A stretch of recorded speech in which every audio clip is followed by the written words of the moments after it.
Ave Maria, cheia de graça, o Senhor é convosco. Bendita sois vós entre as mulheres, e bendito é o fruto do vosso ventre, Jesus. Santa Maria, Mãe de Deus, rogai por nós, pecadores, agora e na hora de nossa morte. Amém.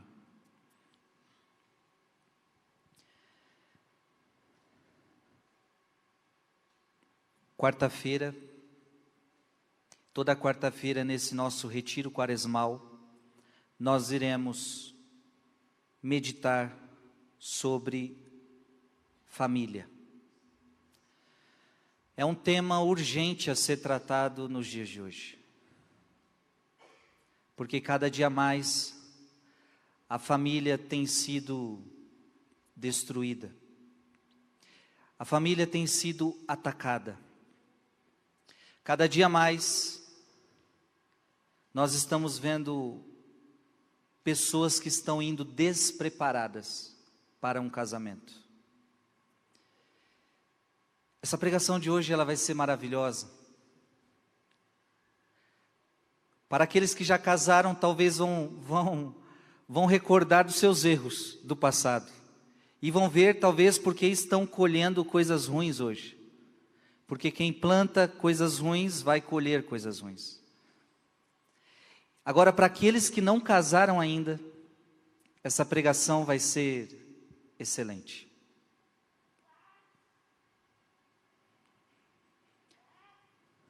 Vou me basear em Santo Antônio Maria Claret, portanto um santo da igreja. E ele diz assim: é um erro, meu irmão, e até uma heresia condenada, afirmar que o estado do matrimônio é ruim.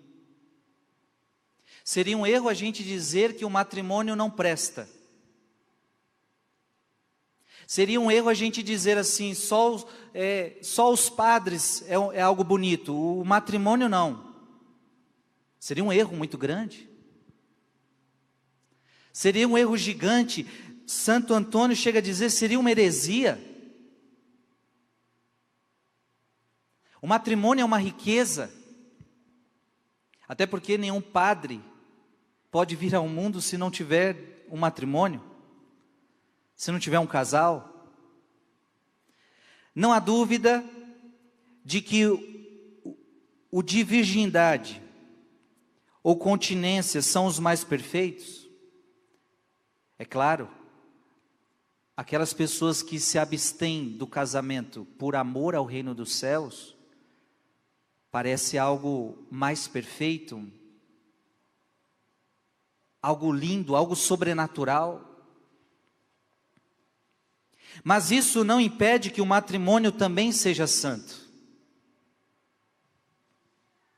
justo e perfeito em sua medida, e que possam ser perfeitos, justos e santos aqueles que vivem nele com um verdadeiro zelo e amor de Deus. Então veja, o padre tem tudo para ser santo. O padre deixou o mundo, o padre deixou família, o padre vive a castidade integral, o padre vive só para o reino de Deus, um consagrado vive só para o reino de Deus. Então, um consagrado, um religioso, um sacerdote, ele tem tudo para ser santo. Mas nós não podemos olhar o matrimônio como uma hierarquia menor, a qual vocês não podem ser tão santos quanto os padres, não. Esse é um pensamento que seria errado da nossa parte. A igreja, inclusive, fez questão de, ultimamente, estar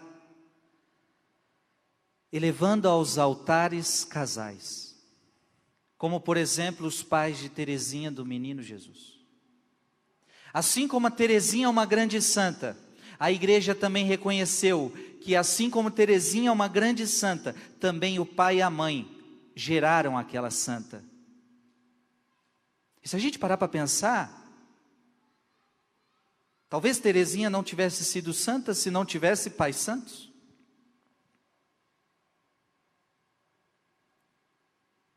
Ora, conhecemos muitos casos de homens e mulheres casados que se santificaram, sem deixarem de cumprir bem com suas obrigações? Tem muitos casais santos. Até os dias de hoje tem muitos casais santos. Eu vejo meu avô e minha avó, mais de 60 anos de casado. Um não larga do outro. Ele se declara todo dia. Ele fala: eu não largo essa véia. Eu casaria de novo com ela. Eu sou apaixonado por essa véia. Toda vez que eu chego lá, ele é o mesmo papo. Ele está sempre apaixonado pela véia. 62 anos de casado. E por outro lado, a esposa: não quero morrer para não deixar ele sozinho.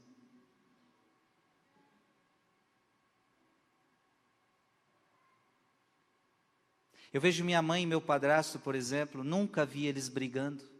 Nunca. Nunca peguei uma briga. Nunca peguei um elevando a voz para o outro. Nunca. Existem muitos casais santos.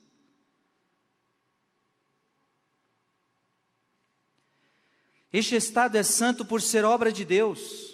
E por que agora vamos lá, por que o matrimônio é algo santo? Preste atenção nisso. Porque é obra de Deus. Assim como o sacerdócio, preste atenção nisso. Assim como o sacerdócio foi instituído pelo Senhor na quinta-feira santa, Deus instituiu padres para a sua igreja. Assim como o Senhor chama consagrados, assim também, e aí nós podemos até dizer que o matrimônio é algo mais antigo ainda ao sacerdócio. Assim também, Ele instituiu o matrimônio logo após ter criado nossos pais, Adão e Eva, em estado de inocência. Olha que lindo. Nós estamos falando do matrimônio, que é uma vocação anterior ao sacerdócio. Desde a era primitiva, desde Adão e Eva, Deus fez o matrimônio. Então isso não é pouca coisa. Levanta a mão quem é casado aqui, na igreja, né? Na igreja. Levanta a mão quem é casado. Olha que bênção que vocês são.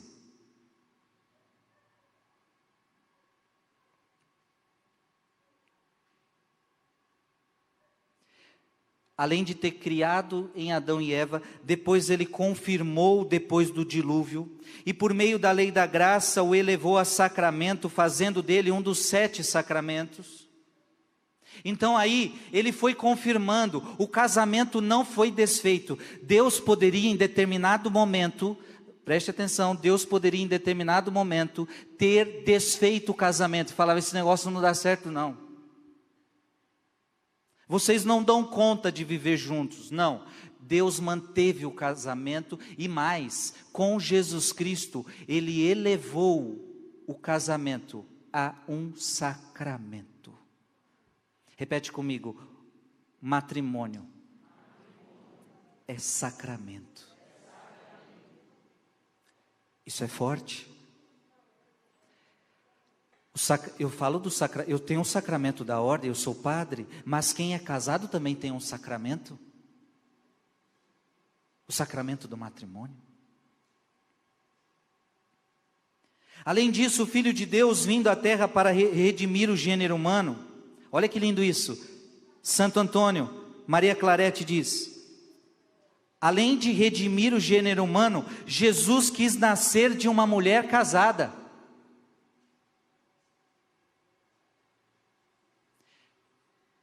Poderia ter nascido de Maria de outra forma, ou poderia ter vindo ao mundo sem precisar nem mesmo de uma mulher, mas Ele quis nascer através de uma mulher, e uma mulher casada. Não teve relação sexual, nós sabemos o milagre que aconteceu, mas Maria era casada com José. Talvez algo importante Deus queria nos dizer. Ainda que a mais pura e a mais casta das virgens, convidado para as bodas de Caná da Galileia, longe de recusar-se, compareceu e lá realizou o seu primeiro milagre público, a generosa transformação da água em vinho. Olha que lindo, eu estou falando que o matrimônio foi criado por Deus, lá em Adão e Eva. O homem deixará seu pai e se unirá à sua mulher, e os dois se tornarão uma só carne. Isso está lá no livro do Gênesis. Foi confirmado depois do dilúvio. Jesus eleva a sacramento. Jesus escolhe uma mulher casada para ser sua mãe. E agora nós estamos vendo que Jesus não se recusa a ir a uma festa de casamento. E é lá onde ele realiza o seu primeiro milagre. Filhos e filhas, alguma coisa Deus quer nos dizer, sim ou não? Deus ama o casamento. Quem criou o casamento foi Deus. E portanto quem criou a família foi Deus. É por isso que o diabo tem tanta raiva da família. É por isso que o diabo tem tanta raiva do casamento. É porque quem fez o casamento foi Deus. Foi tão forte isso que Deus falou que Deus uniu o homem, não separe. Mas o diabo vai fazer de tudo para separar. E o que cresce no mundo é divórcio. O que cresce no mundo é divórcio. A pessoa casou 3 meses, 3 meses já está se divorciando, 6 meses está se divorciando. É o que mais nós vemos na vida dos artistas, na vida dos famosos. O casamento é algo que não deu certo, a gente se separa. Mas não só de famosos, também de muitos católicos, muitos cristãos. Esses dias eu contava um testemunho nas redes sociais e a pessoa dizia que ela acreditava naquele ditado: quem vive com fé, casado é. Esses ditados brasileiros que às vezes arruinam a família brasileira. Ditados que muitas vezes pregam a mentira. Ditados que muitas vezes pregam o erro. Deus fez o casamento.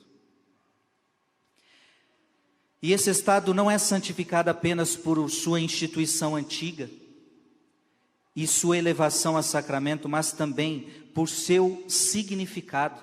Olha que lindo isso. Também por seu significado. Paulo vai dizer que o casamento é a união de Cristo com a igreja, é relacionado a isso, a união de Cristo com a igreja. Como disse o apóstolo São Paulo, assim como Cristo se entregou pela igreja, marido e mulher se entregam um ao outro. E esta vocação é linda. Eu queria que você aplaudisse o casamento.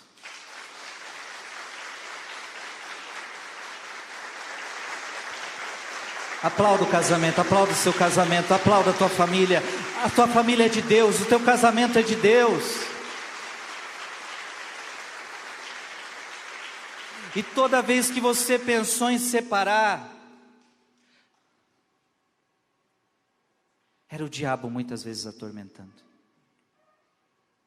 Minha gente, aqui é claro, eu preciso fazer uma consideração. Eu sei que há casamentos que são desumanos. Por exemplo, aí você fala: Frei, mas e aquele marido que bate na mulher? Ela não vai se separar dele, ele bate nela todos os dias. Eu não estou falando disso, isso não é casamento. Eu estou falando de coisas normais, de um relacionamento normal. Isso não é relacionamento normal, isso é relacionamento para polícia, envolver polícia. Um marido que bate na mulher todo dia, claro que uma mulher não é obrigada a apanhar todos os dias, deve chamar a polícia. Isso não é relacionamento. Isso não é casamento.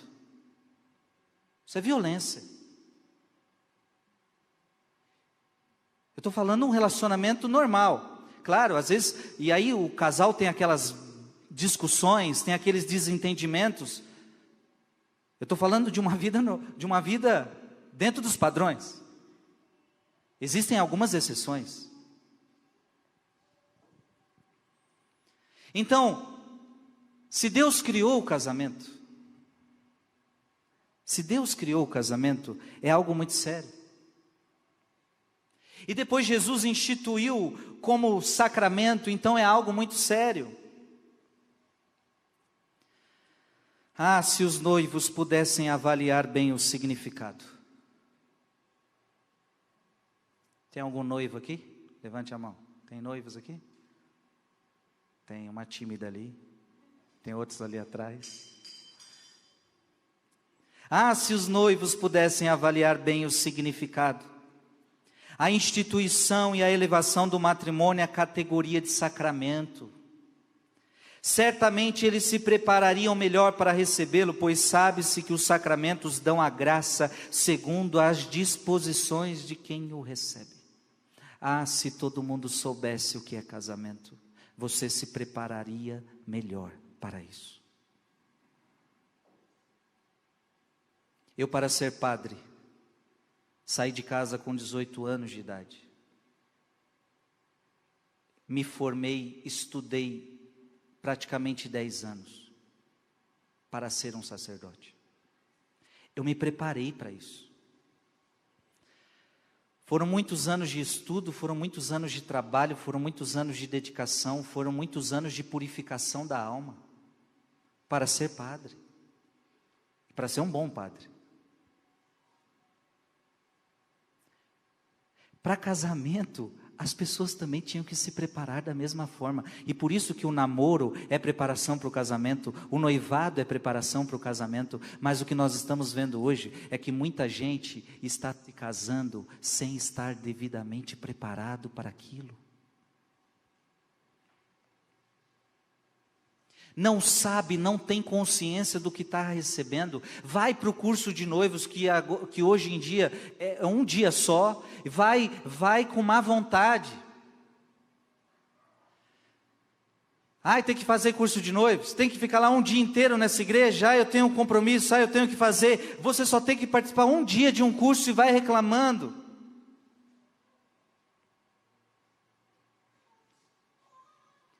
Então, se os noivos compreendessem o que é casamento, se preparariam bem para o casamento. E quando eu falo se preparar, é preparar a alma. Por exemplo, com uma boa confissão geral, pedindo ao Senhor perdão por todas as faltas da juventude. Uma das coisas para me preparar para o casamento é fazer uma boa confissão geral da minha vida.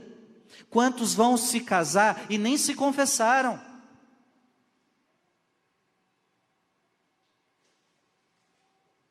Se casam cheio de pecados, não fazem aquela boa confissão.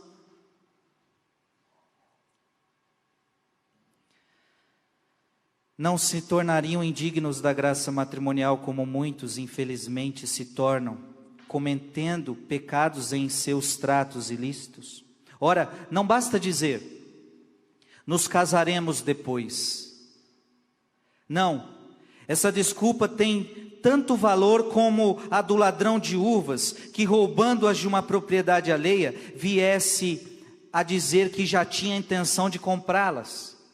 Então o rapaz vai lá, rouba a uva e depois fala assim, não, eu tenho a intenção de depois comprá-las. É a mesma que a pessoa que fica dizendo assim, não, eu estou morando junto, mas depois eu caso. Eu vou fazer a coisa errada, mas depois eu faço a coisa certa. Gente, isso está na mentalidade de muita gente. A pergunta que eu te faço, por que você já não faz a coisa certa? Em vez de você roubar a uva, por que você então não compra a uva de uma vez? Por que você vai roubar a uva para depois pagar a uva? Então se você diz assim, não, vamos morar junto e depois a gente casa. Mas por que você não faz a coisa certa primeiro? Ah, porque ela engravidou. Agora por causa de um erro, você vai fazer outro.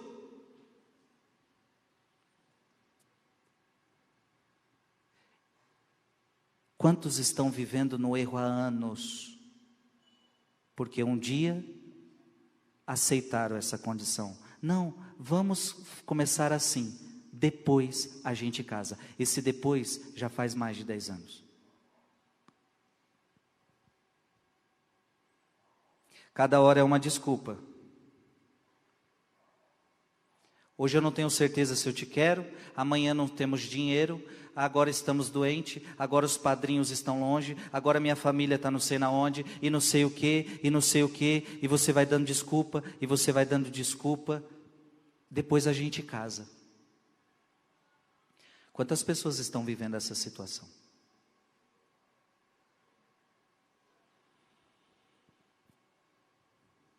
E assim como não produziria um bom vinho aquele que colhesse as uvas antes do tempo, assim tampouco conseguiria a paz, a união e as demais felicidades aquele que com promessas de casamento não guarda o tempo certo das coisas. Então, se você pegar uma uva antes do tempo, você não vai ter um bom vinho. Por que muito casamento está estragado? Porque não faz as coisas no tempo certo. Não faz as coisas do jeito certo. E o jeito certo é um bom namoro na castidade, noivado na castidade. Em outras palavras, namoro sem sexo, noivado sem sexo. Se preparando. Gente, eu estou falando do ensinamento católico. Eu não estou falando uma teoria do Frei Gilson. Não sou eu que estou colocando um fardo sobre vocês e falando, olha, não pode fazer isso, não pode fazer aquilo. Não, eu estou transmitindo os mandamentos de Deus para você. Sim ou não? Agora você conhece a verdade, você conhece a palavra, mas quer fazer o errado? Você vai começar fazendo errado. Preste atenção, o que começa errado pode ir dando errado. Se você tira a uva na hora errada, vai dar um vinho ruim. Tem muito casamento ruim, porque não obedeceu os tempos corretos e paga as consequências até hoje. Por exemplo, não vive a castidade no namoro, de repente tem um filho no namoro, só que aí não deu certo. E aí, já pronto, já destruiu, aquela criança já não tem pai, já não tem mãe, já estão separados. Por quê? Porque você fez um filho num namoro, onde você não tinha certeza se era com aquela pessoa que você queria casar. Como é que você faz um filho com alguém que não é o teu casamento? Então você desestrutura a sua vida, você desestrutura a vida dessa criança, e a sua vida começa a ir de mal a pior.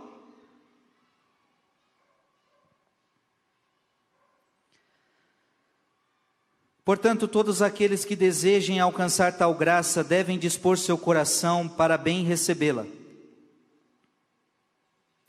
Você que quer receber a graça do matrimônio, você tem que pedir a graça para Deus, é uma graça.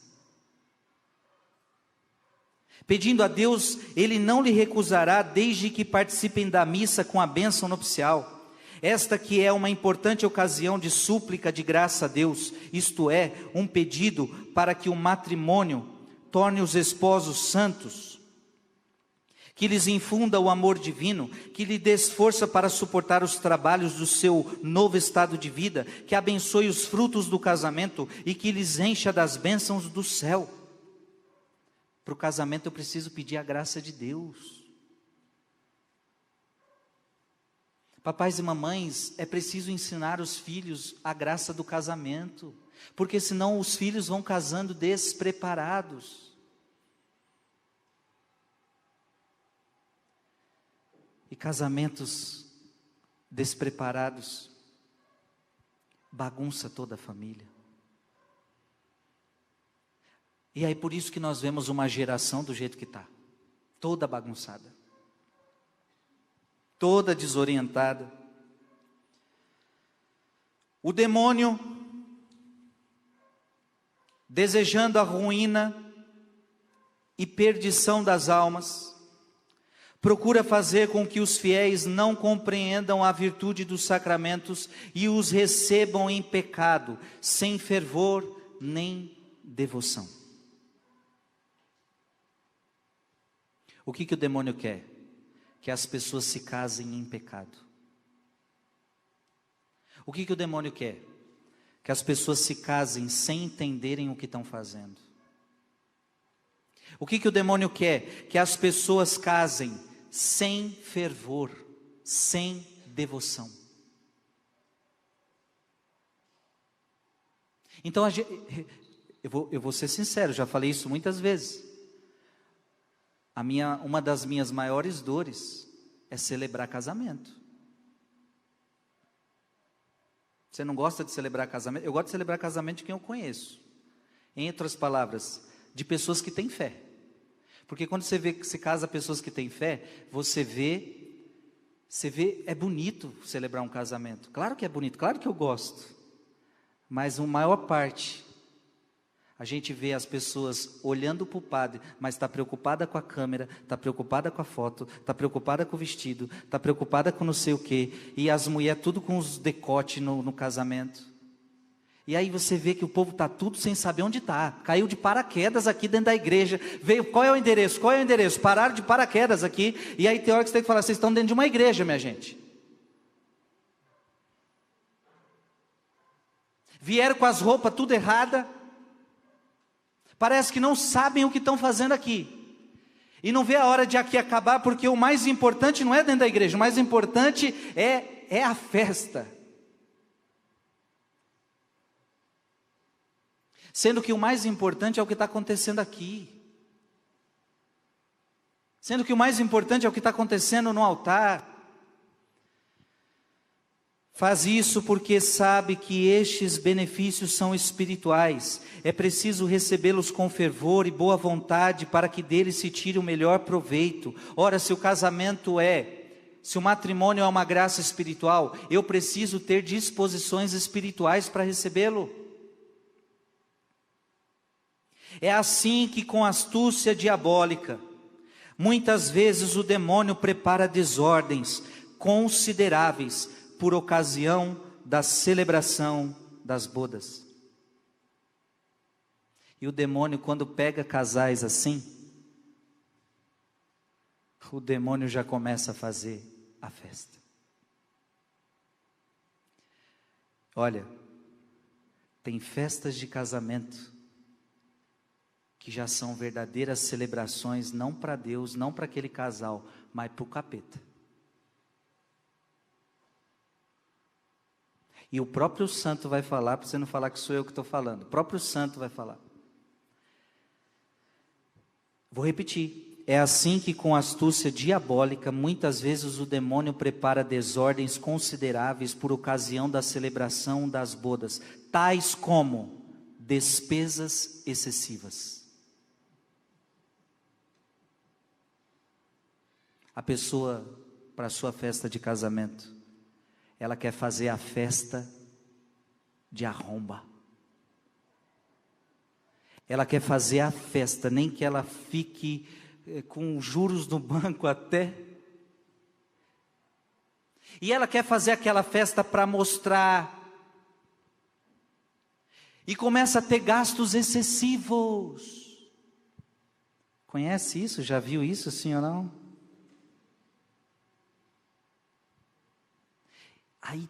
Aí o convite tem que ter isso. Aí na entrada tem que ter aquilo. E aí não sei o que, tem que ter garçom, e tem que ter não sei quem, tem que ter isso, e tem que ter uma limusine na porta. A gente começa a colocar gastos excessivos. Desculpa a palavra, muitas vezes desnecessários. Desnecessários. Ah, mas é meu sonho, a gente trabalha, qual é o problema? A gente trabalha, a gente tem dinheiro, o dinheiro é nosso, a gente está roubando de ninguém, mas preste atenção, é um perigo, começa assim. A pergunta é, para que você está fazendo essa festa? É para celebrar um sacramento ou para mostrar para a sociedade alguma coisa? Ou para mostrar que você tem, para mostrar que você... Aí você quer mostrar para todo mundo, a pessoa quer mostrar para todo mundo que ela fez o casamento tal, mas depois ela vai chorar as contas que ela tem para pagar. Sem contar que os convidados vão sair tudo reclamando, que a coxinha estava fria, que estava salgado, que não passava na minha mesa direito, só passava na mesa do outro. Você faz, gasta, e você ainda vai sair infeliz.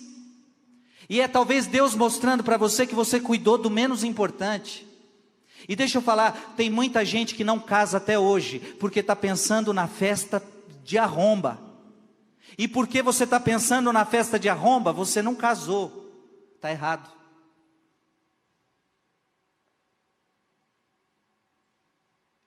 Bota um feijão com arroz, filho.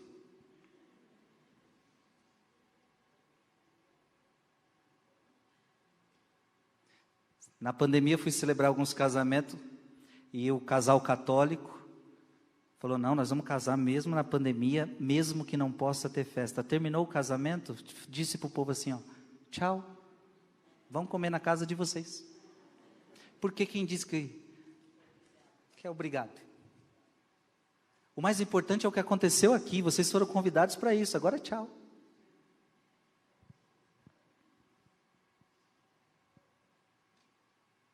Ah, mas isso é algo muito feio. Não, feio é você não casar.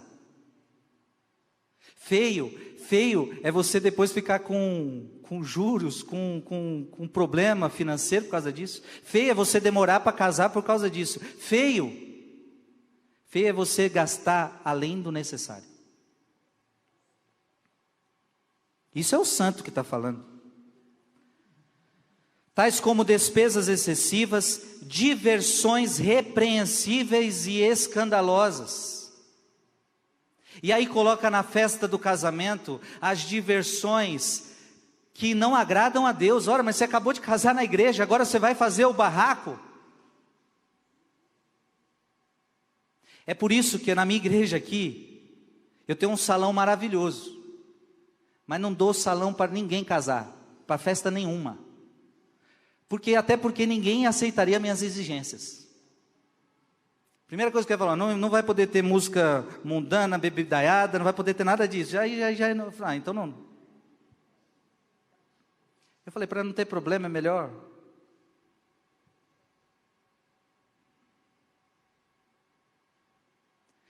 Eu não estou entendendo, você casou no altar, você casou na igreja, agora você vai para uma festa mundana. Ah, mas é porque meus convidados. Ah, mas porque seus convidados estão indo para casa, estão indo comemorar um casamento católico. E eles têm que aceitar que você é católico. Pronto, acabou. Agora, seus convidados estão por causa de você ou por causa da cerveja? Estão por causa de você ou por causa da coxinha? É a hora de você provar quem gosta de você mesmo. Quem está lá por causa de você, ou por causa do aperitivo, ou por causa da bebidaiada, a casa é sua, a festa é sua. É você que determina.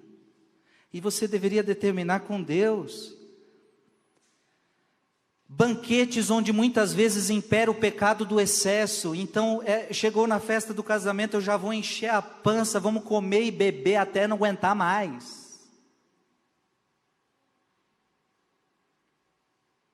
Aí você já começa a festa do casamento bêbado. Quantos casais vão para a festa das bodas e lá na festa das bodas comem em excesso até vomitar? E bebem, e bebem, e bebem. E os amigos lá, vai, despedida de solteiro, sei lá o quê. Como se para casar você tem que entrar para essa loucura, para esse pecado, para essas festas mundanas. Agora isso é papai e mamãe que tem que ensinar para os filhos. Além de danças e cantos impuros, obrigado que é o santo que está falando. Além de danças e cantos impuros. E aí na festa das bodas, na festa de casamento, qual as músicas que vai colocar? Ah, vamos colocar um funkzinho lá. E aí começa, as luzes começam, e vai. Ah, mas é porque meus convidados. Aí começa a colocar aquele sertanejo que eu vou te trair, eu vou para o motel, e nós vai, e nós vem, e nós vai, e aquela porcaraiada, e cervejaiada, e bebidaiada, e aquelas músicas, e aí as meninas começam a dançar, e aí começa o esfrega-esfrega. Mas peraí, não era uma festa de casamento? E uma festa de casamento devia ser uma festa sagrada. As mesmas coisas eu poderia aplicar à festa de batizado. O menino acabou de se batizar, acabou de receber a graça de Deus, é filho de Deus, e agora a festa é uma profanação. É churrascaiada, com cervejaiada, e come, bebe até se embriagar.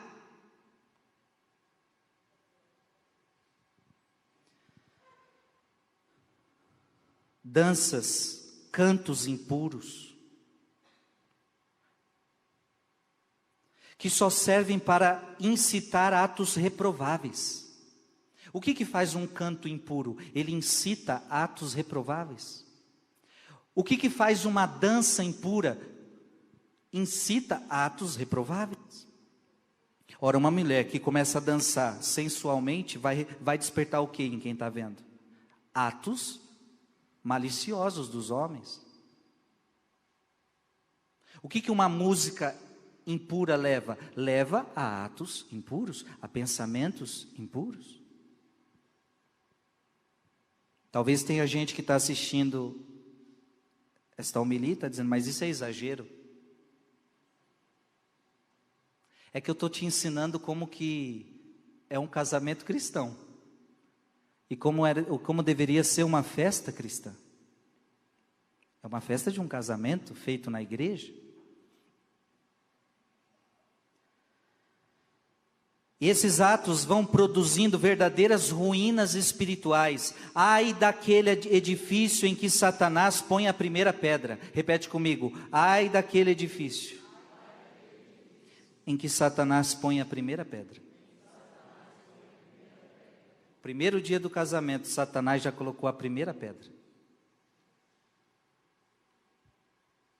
Dá para entender a seriedade disso? Quem ainda não casou aqui, levanta a mão. Vocês tomam juízo.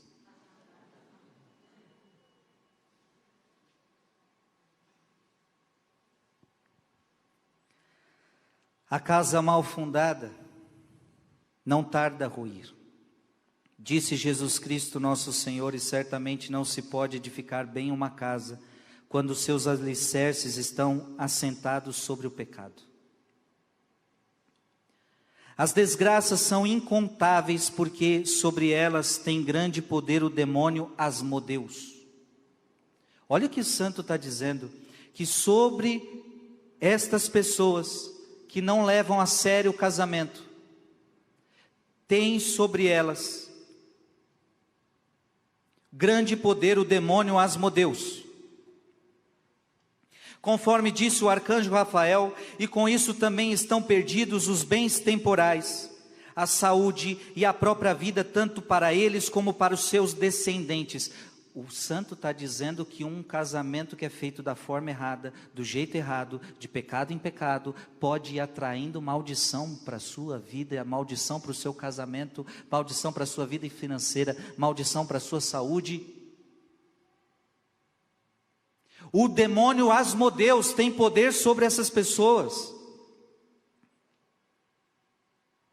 As Sagradas Escrituras nos contam a história dos 7 maridos que morreram nas mãos do demônio, vítimas de suas próprias paixões libidinosas. A mulher que teve 7 maridos, os 7 morreram. Porque foi relacionamentos estabelecidos na paixão da carne. Isso não prospera. Se todos os recém-casados seguissem o exemplo daqueles santos jovens da lei antiga, Sara e Tobias, que na noite de núpcias diziam, não é justo que a nossa união seja consumada sem consideração alguma, como os pagãos que ignoram a Deus, façamos primeiro uma oração à sua divina majestade, para que nos livre das sugestões do demônio. Olha que bonito o casamento de Sara e Tobias.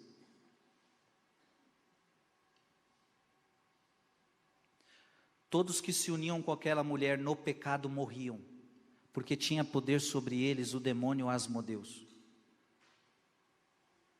Tobias, antes de se unir na carne, se uniu com Deus. Vamos rezar. Vamos rezar. Era o que casais de namorados deviam fazer. Antes de se unir na carne, vamos rezar, vamos ser amigos, vamos nos conhecer. Casal de noivos, antes de se unir na carne, vamos rezar, vamos conversar, vamos ser amigos, vamos crescer juntos, vamos crescer espiritualmente para a graça do matrimônio. Assim o fizeram, e o Senhor os encheu de graças espirituais e de bens temporais, e não só a eles, mas também a seus pais. Abençoados são aqueles que procuram imitar esses santos noivos, como eles também alcançarão as graças do céu. Está dando para entender, sim ou não? Qual deveria ser o espírito, a preparação para o casamento? Então tem muita gente que está fazendo tudo errado. Eu espero estar falando hoje com muitos jovens, eu espero hoje estar falando com muitos noivos, com muitas pessoas que ainda não casaram, porque você ainda tem a chance de dar certo. Você ainda tem a chance de fazer as coisas certo. Então, por favor, não coloque coisas que não devem estar no seu namoro, nem no seu casamento, nem no seu noivado. E, por exemplo, o sexo é um deles. Não coloque sexo no teu namoro, não coloque sexo no seu noivado. Isso não dá certo. Além de não agradar a Deus.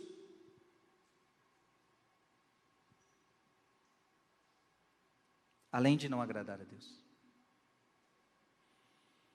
Quando eu prego curso de noivos, eu tenho feito desafio aos noivos.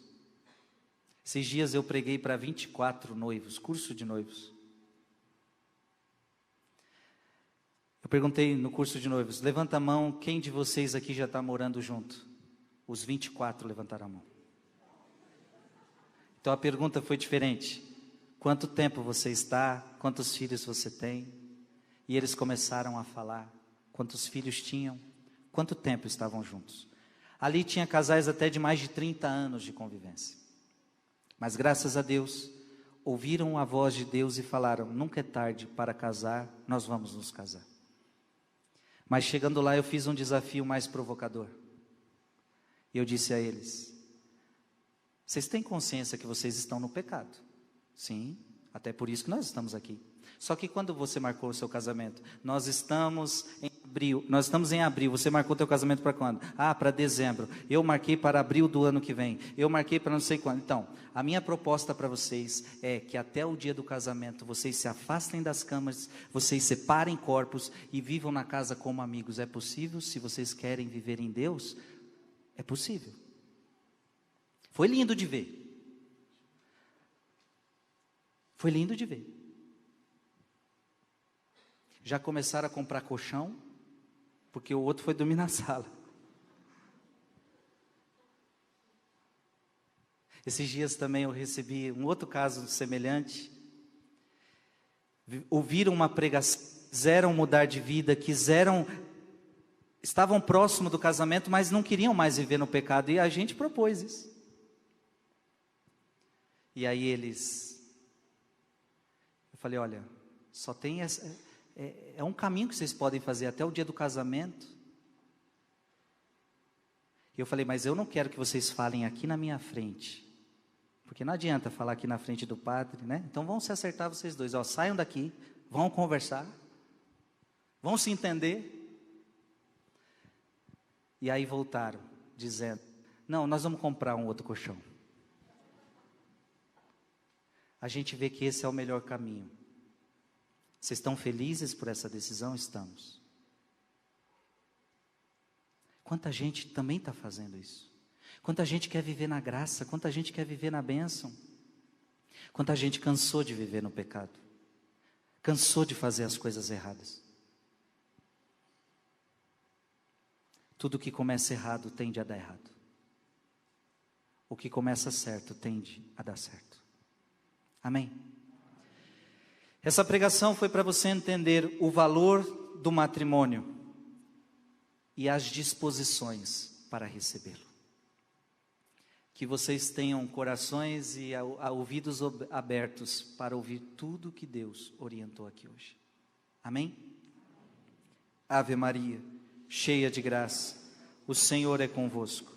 Bendita sois vós entre as mulheres.